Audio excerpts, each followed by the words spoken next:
కవితని తిహార్ జైలుకి తీసుకువెళ్లారు. అలాగే ఫోన్ ట్యాపింగ్ కేసులో లేదంటే కాళేశ్వరంలో అవినీతికి సంబంధించి కావచ్చు.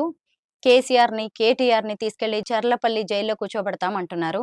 అంటే అసలు అక్కడ అవినీతి జరిగింది, తప్పు జరిగిందనే దానికంటే గూడా అసలు మీరు చేస్తున్న కాంగ్రెస్ పార్టీ చేస్తున్న ఈ వ్యాఖ్యలే ఎక్కువగా ప్రజల్లోకి వెళ్తున్నాయి. అంటే కావాలని ఇదంతా చేస్తున్నారు అనే అభిప్రాయాలు గూడా వ్యక్తమవుతున్నాయి. మీరు లిక్కర్ స్కామ్ ఒకసారి చెక్ చేసుకోండి. ఆ లిక్కర్ స్కామ్‌లో ముద్దాయిగా ఉన్న ప్రతి వ్యక్తి అరెస్ట్ అయిపోయిండు.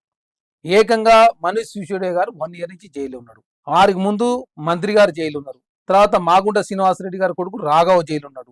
బోయినపల్లి అభిషేక్ జైల్‌లో ఉన్నాడు. ఓన్లీ ఎక్సెప్ట్ కవిత గారు అరెస్ట్ చేయకుండా తాత్సారం చేసిందే భారతీయ జనతా పార్టీ, బీఆర్ఎస్ 2 కలిసి ఇప్పుడు ఈ సందర్భం ఎందుకు అరెస్ట్ చేశారంటే తెలంగాణ రాష్ట్రంలో బీఆర్ఎస్ పార్టీని, భారతీయ జనతా పార్టీని ఎవరు నమ్ముతలేరు.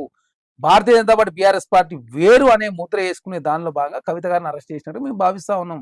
ఎప్పుడు అరెస్ట్ కావాల్సిన వ్యక్తి అరెస్ట్ చేయకుండా మీరిద్దరు కలిసి కేంద్రంలో బీఆర్ఎస్, భారతీయ జనతా పార్టీ ఉండాలి, రాష్ట్రంలో బీఆర్ఎస్ పార్టీ ఉండాలని చెప్పేసి మీరు లోపాయకారికి ఒప్పందం చేసుకొని ఆ కేసులో కేజ్రీవాల్ గారు లాంటి వారిని ఇరికించే ప్రయత్నం భారతీయ జనతా పార్టీ చేసింది. ఎందుకంటే కాంగ్రెస్ పార్టీ, ఆమ్ ఆద్మీ పార్టీ ఢిల్లీలో కావచ్చు, హర్యానా, గుజరాత్, గోవా, అదేవిధంగా చండీగఢ్లో కాంగ్రెస్ పార్టీ పొత్తులో పోటీ చేస్తా ఉన్నారు. దానిలో భాగంగా ఢిల్లీలో కాంగ్రెస్ పార్టీకి ఆమ్ ఆద్మీ పార్టీ 3 సీట్లు ఇచ్చింది.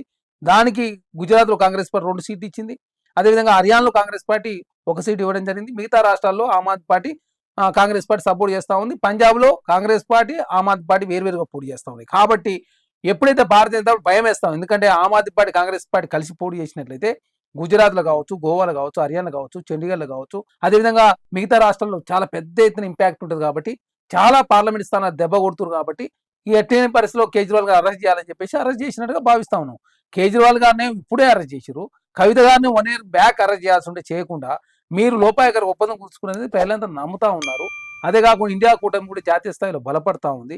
300 పైచిలుకు స్థానాలు గెలుస్తూ ఉంది. కాంగ్రెస్ పార్టీ స్వతహాగానే 150 స్థానాలు తక్కువ కూడా గెలుస్తుంది. కాబట్టి నరేంద్ర మోడీ గారు చిన్న చితకపాటితో మీరు చూసారు కదా, తమిళనాడులో దినాకరన్ పార్టీతోటి, అదేవిధంగా కర్ణాటకలో దేవేగౌడ జేడీఎస్ తోటి, అదేవిధంగా బీహార్లో జేడీయూ తోటి, ఆంధ్ర రాష్ట్రంలో జనసేన టీడీపీ తోటి, జాతీయ స్థాయిలో చిన్న పార్టీతో మహారాష్ట్రలో ఏక్నాథ్ షిండే తోటి, అజిత్ పవార్ తోటి, అవినీతి పార్టీలు అని చెప్తారు వీళ్ళే.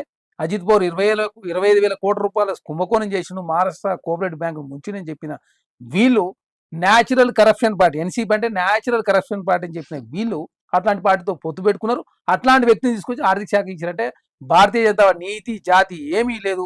ఓన్లీ గెలవాలని ఒక దురుద్దేశం తప్ప దానికోసం ఈడీని, సిబిఐని, ఇన్కమ్ ట్యాక్స్ అడ్డగోలుగా ఉపయోగిస్తూ ప్రతిపక్ష పార్టీని నిర్వీర్యం చేసే ప్రయత్నం వారు చేస్తూ ఉన్నారు. దేశంలో అన్ని ప్రతిపక్ష పార్టీల మీదకి ఈడీ, సిబిఐ, ఇన్కమ్ ట్యాక్స్ పోయింది. కానీ ఓన్లీ కేసీఆర్ గారి కుటుంబం మీదకి, అసౌద్దీన్ ఓవైసీ గారి కుటుంబం మీదకి మాత్రమే ఈడీ, సిబిఐ, ఇన్కమ్ ట్యాక్స్ పోలేదని చాలా స్పష్టం. కాబట్టి దేశంలో ప్రజలంతా కూడా గమనిస్తూ ఉన్నారు. ఖచ్చితంగా నరేంద్ర మోడీ గారు సహకరించే దానిలో భాగంగా బీఆర్ఎస్ పార్టీ కేసీఆర్ గారు, ఎంఐఎం పార్టీ ఏకంగా ఉత్తరప్రదేశ్లో పోటీ చేస్తూ ఉంది. రేపు పార్లమెంట్ ఎలక్షన్లో బీహార్లో పోటీ చేస్తూ ఉంది.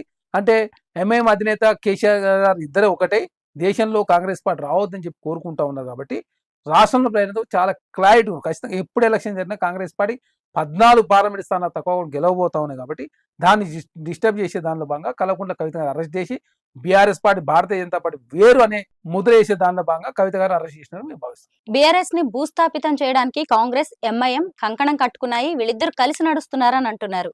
ఎంఐఎం పార్టీ తోటి కాంగ్రెస్ పార్టీకి ఎట్లాంటి లోపాయకారికి ఒప్పందం లేదు. 2019 ఎలక్షన్లో వాళ్ళే కలిసి పోటీ చేశారు. 2014 తర్వాత వాళ్ళే మద్దతు తీసుకున్నారు. మొన్న జరిగిన ఎలక్షన్లో కూడా మా మిత్రపక్షం అని చెప్పేసి కేసీఆర్ గారు చెప్పారు. వారే కలిసి పోటీ చేసుకున్నారు. కాబట్టి తెలంగాణ రాష్ట్రంలో ఏ పార్టీతో కాంగ్రెస్ పార్టీ పొత్తు పెట్టుకోలేదు. ఓన్లీ సిపిఐ పార్టీ, టీజేఎస్ పార్టీతో మాత్రం మేము పొత్తు పెట్టుకొని మొన్న అధికారంలోకి వచ్చినాం. కాంగ్రెస్ పార్టీ 64 స్థానాలు గెలిచింది. సిపిఐ పార్టీ 1 స్థానం గెలవడం జరిగింది. జాతీయ స్థాయిలో కూడా Congress party, CPI party, CPM party కొన్ని రాష్ట్రాలు కలిసి పోటీ చేస్తూ ఉన్నాయి. కొన్ని రాష్ట్రాలు వేరువేరుగా పోటీ చేస్తూ ఉన్నాయి. ఇప్పుడు కేరళలో కాంగ్రెస్ పార్టీ, సిపిఎం పార్టీ వేరుగా పోటీ చేస్తూ ఉన్నాయి. పశ్చిమ బెంగాల్లో కావచ్చు, త్రిపురలో కావచ్చు కాంగ్రెస్ పార్టీ పొత్తులో పోటీ చేస్తూ ఉన్నాయి. తెలంగాణ, ఆంధ్రలో కూడా కలిసి పోటీ చేస్తూ ఉన్నాయి. కాబట్టి ఇవన్నీ ఏంటంటే ప్రాపగండ చేసే దానిలో భాగంగా భారతీయ జనతా పార్టీ బీటింగ్గా ఉన్నటువంటి టీఆర్ఎస్ పార్టీ కావచ్చు, ఎంఐఎం పార్టీ కావచ్చు, ఆంధ్ర రాష్ట్రంలో జగన్మోహన్ రెడ్డి గారు కావచ్చు, టీడీపీ కావచ్చు, జనసేన కావచ్చు, అన్నీ కూడా భారతీయ జనతా పార్టీ బీటింగ్ కొట్టి ఈ రాష్ట్రంలో, దేశంలో కాంగ్రెస్ పార్టీ రావద్దని చెప్పేసి ఒకే దురుద్దేశంతో కాంగ్రెస్ పార్టీ బురదలే ప్రయత్నం Bharatiya Janata party, BRS party కలిసి చేస్తా ఉంది.